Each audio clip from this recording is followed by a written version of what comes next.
Hello my brothers and sisters, and welcome to this short video.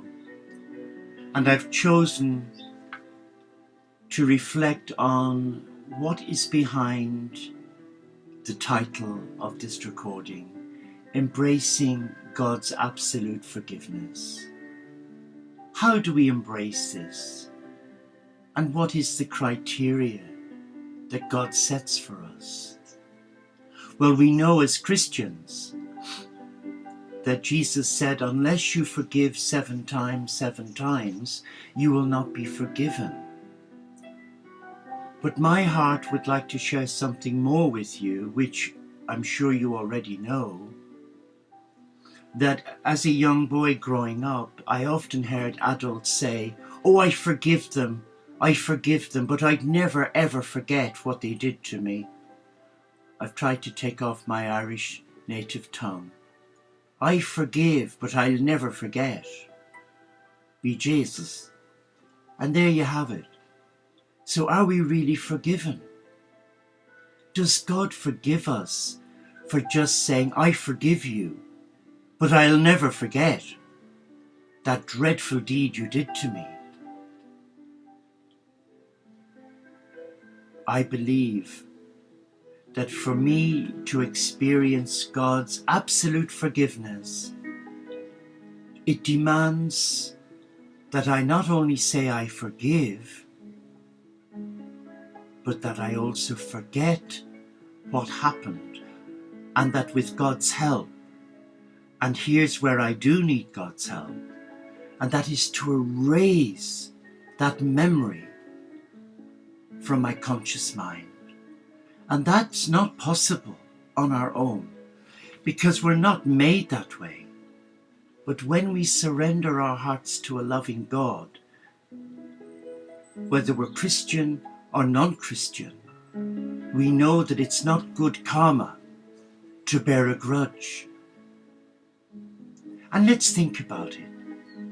If you say to someone, I forgive you, but I could never forget what you've done to me, then that locks us into a negative spiral.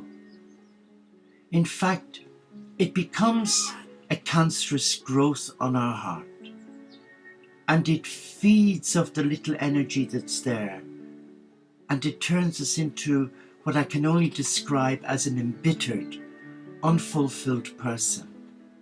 And you've seen many of those coming from church on a Sunday, from the mosque on a Friday, and the shul on a Saturday. They have faces that haven't been touched by a loving God. Could it be that they're still locked in that mindset of when so-and-so did so-and-so to them? So to recapture, to forgive implies to forget, in order to embrace the mystery of God's unconditional love and forgiveness. So when Jesus said, I tell you, forgive 70 times 7. Not once, not twice, but 7 times. What a challenge. But that is the invitation to you and to me, that if we wish to be a follower of Christ, not in our lips, not by looking the Christian however they look, but to be a Christ follower, to be Christ-ed, for Christ to take over our life and our heart. We have to put on the mind of Christ and put aside the things of the world. And yes, there is a battle between light, dark, yin, yang, night, day. But nothing is hopeless. And with God on our side, we can overcome everything. Everything. But this is where in our humanity we doubt the power of presence. We doubt the power of God's love. We make excuses. And I've been good at that. When I see something, I go, oh no, not for me. Thank you very much. But then a few minutes later, I'm reminded, hello, did you surrender your heart to me?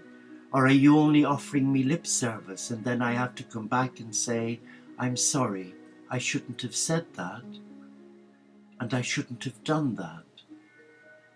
Please show me what you want me to do. So often I have to eat humble pie. And is that a bad thing? It's not good for the ego, as you know, to be in the wrong. But in the eyes of God, to say sorry is medicine for the soul. It's the elixir for a loving relationship with the selfless God. And I guess within the Abrahamic faith, there is something for us to learn. Because prior to the birth of Jesus, there was such division within the Judaic church that you had Orthodox, Reformed and non-Reformed. You had a whole gambit of intelligent beings who said they loved God, but then they allowed pettiness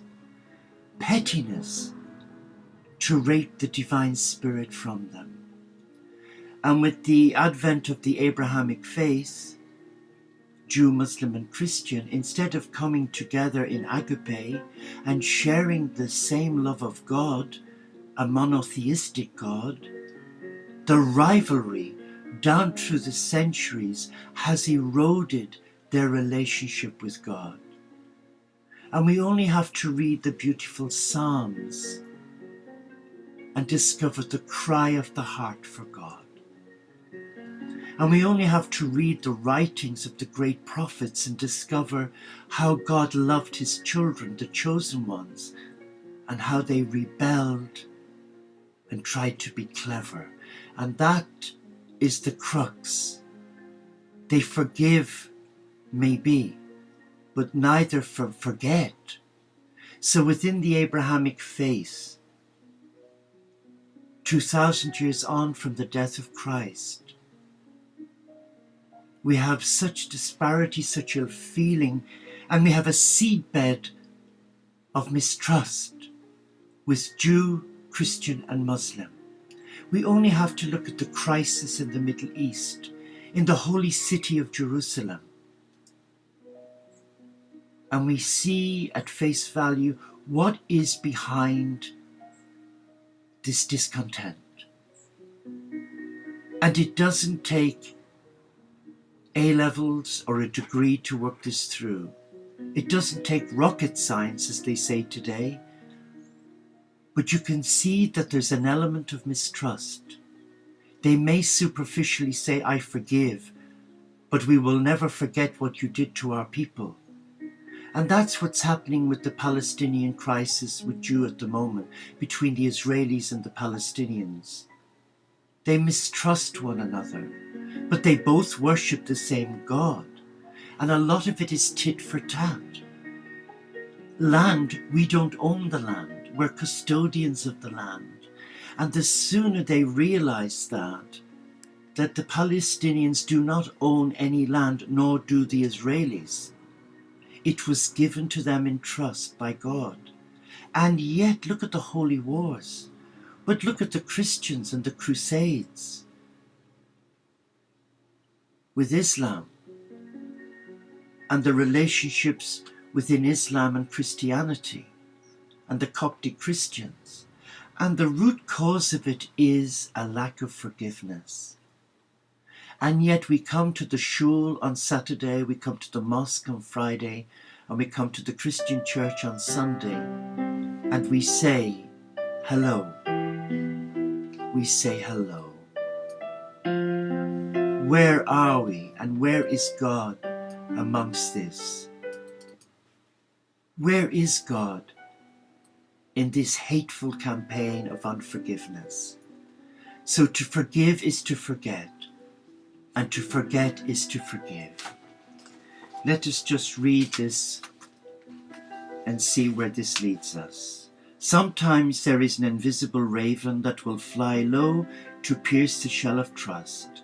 When it has been brought near to ground, when it strikes, it breaks the faith of years.